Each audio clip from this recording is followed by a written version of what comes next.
1000 سال سے زائد عرصے تک قسطنطنیہ بازنطین سلطنت کا دل رہا۔ اس شہر نے بے شمار محاصرے برداشت کیے، فارسی، عرب اور صلیبی افواج کی یلغار کو ناکام بنایا، لیکن 1453 میں سب کچھ بدل گیا۔ ناقابل تسخیر سمجھے جانے والی اس کی عظیم فصیلیں ٹوٹ گئی، قسطنطنیہ کا زوال ہوا اور رومی سلطنت ہمیشہ کے لیے ختم ہو گئی۔ ایک نئی عالمی طاقت ابھر کر سامنے آئی۔ یہ کہانی عظیم سلطان کی جس نے ناممکن کو ممکن کر دکھایا، سلطان محمد فاتح۔ قسطنطنیہ کی فتح کی اہمیت کو سمجھنے کے لیے ہمیں تاریخ میں کچھ پیچھے جانا ہوگا۔ یہ شہر 330 عیسوی میں رومی شہنشاہ قسطنطین اعظم نے قائم کیا اور 1000 سال سے زائد عرصے تک مشرقی وسطی میں سلطنت بازنطین کا دارالحکومت رہا۔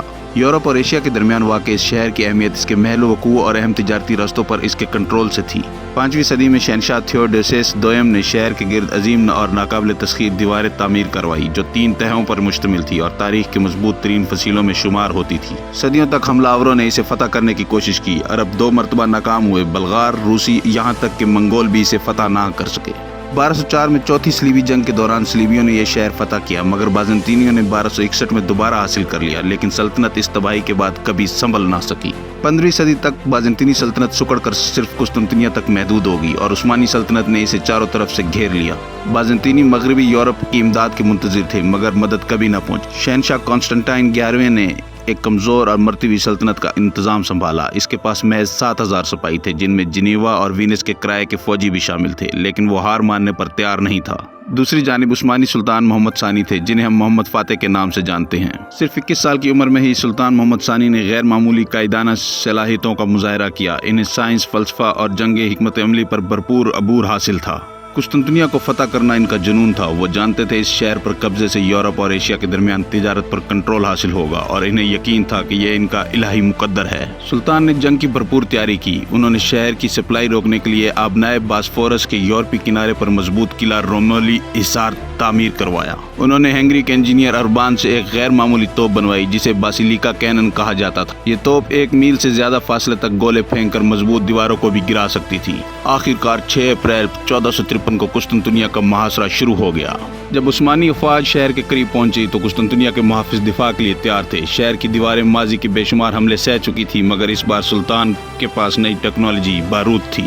عثمانی افواج نے کئی ہفتوں تک شہر کی دیواروں پر توپوں سے مسلسل گولہ باری کی۔ ہر حملے کی گونج شہر میں خوف پھیلاتی رہی، لیکن بازنطینی کمانڈر جیوانی جستینیانی کی قیادت میں محافظوں نے سخت مزاحمت کی۔ انہوں نے عثمانی بحری جہازوں کو اور ٹاور کو تباہ کرنے کے لیے یونانی آگ کا استعمال کیا اور راتوں رات دیواروں کی مرمت کرتے رہے۔ عثمانیوں کے ہر حملے کو سخت مزاحمت کا سامنا کرنا پڑا۔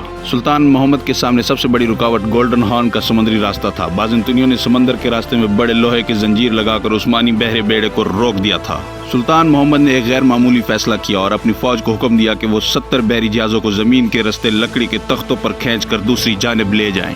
عثمانی سپاہیوں نے پہاڑی علاقوں سے بحری جہاز کھینچ کر گولڈن ہارن میں اتار دیے۔ یہ ایک حیرت انگیز جنگی کارنامہ تھا جس نے بازنطینیوں کو حیران کر دیا۔ اب شہر مکمل طور پر عثمانی گھیرے میں آ چکا تھا۔ تقریباً 2 ماہ کی سخت جنگ کے بعد سلطان نے فیصلہ کن حملے کا حکم دیا۔ 28 مئی کی رات سلطان نے اپنے سپاہیوں کو آرام کرنے اور عبادت کرنے کا حکم دیا۔ 29 مئی کی صبح کو بھرپور حملہ شروع ہوا۔ پہلے عثمانیوں کے عام فوجی دستوں نے دفاعی قوت کو کمزور کیا، پھر سلطان کی ایلیٹ فورس ینیچری نے شدید حملہ کیا۔ شہنشاہ کانسٹنٹائن 11ویں نے شاہی لباس اتار کر تلوار اٹھائی اور اپنے سپاہیوں کے ساتھ آخری دم تک لڑتا رہا۔ وہ آخری مرتبہ سڑکوں پر لڑتے ہوئے دیکھا گیا، لیکن اس کی لاش کبھی نہ ملی۔ بالآخر عثمانیوں نے قسطنطنیہ فتح کر لیا۔ فاتح سلطان محمد نے شہر کو عثمانی سلطنت کا نیا دارالحکومت قرار دیا۔ انہوں نے شہریوں کی اکثریت کو امن دیا، جس سے شہر نے دوبارہ ترقی کی۔ آیا صوفیہ، جو کبھی عیسائیت کا سب سے بڑا چرچ تھا، مسجد میں تبدیل ہوا۔ قسطنطنیہ کا نام استنبول رکھا گیا۔ یہ سلطنت عثمانیہ کا مرکز بنا۔ قسطنطنیہ کا زوال قرون وسطی کا اختتام اور یورپ میں نشاط ثانیہ کا آغاز ثابت ہوا۔ قسطنطنیہ کی فتح محض ایک جنگ نہیں تھی، بلکہ یہ وہ اہم موڑ تھا جس نے جدید دنیا کی بنیاد رکھی۔ آپ کا کیا خیال ہے؟ کیا بازنطینی مزید مزاحمت کر سکتے تھے؟ کامنٹس میں ضرور بتائیں، اور مزید دلچسپ تاریخی ویڈیوز کے لیے چینل کو سبسکرائب کرنا نہ بھولیں۔